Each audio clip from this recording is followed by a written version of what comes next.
Hello to my first real episode of Writer's Corner. Naming characters can be a very exciting experience. A lot of writers look at their characters as if they were their own children, also named them in that spirit. Well, it's great if you love your characters, but there are also some questions you should ask yourself when you name them.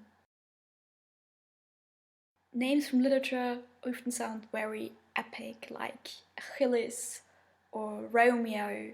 However, you must be aware that people will read your character in the context of its famous counterpart. Do you really want that character from literature to be attached to yours? Imagine reading about a character named Voldemort who turns out to be a selfless hero. Not very believable, and also very confusing for your reader.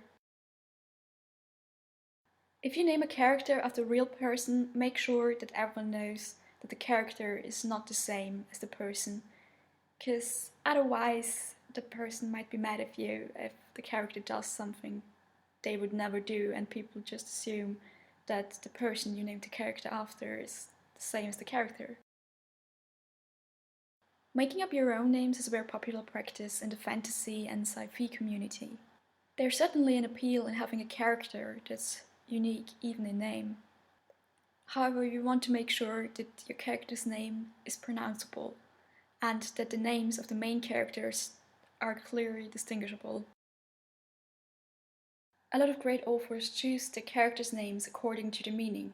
Take J.K. Rowling, for example. The name Voldemort comes from French and basically means fear of death. And if you think about it, Voldemort is obviously afraid of death.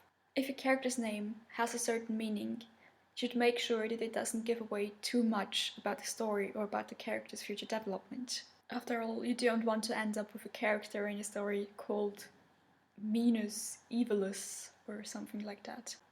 Pretty obvious and not very exciting to read.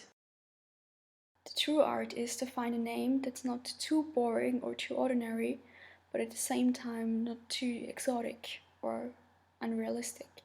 If there's one name you really want your character to have, even though it speaks against all the above mentioned concerns, there's an easy solution.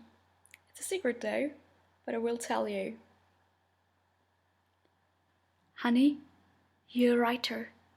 Make something up!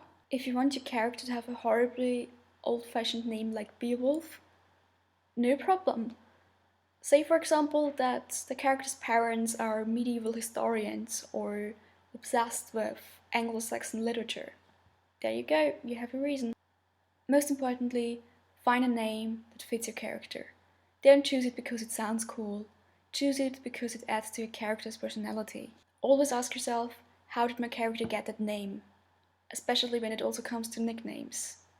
If you're looking for a character's name and you can't think of anything, go to baby naming sites. Even though it sounds silly, it can be very effective. If you want links for baby naming sites or the checklist chart for this video, go to my Tumblr. Have fun naming your characters and stay tuned for the next episode of Writer's Corner.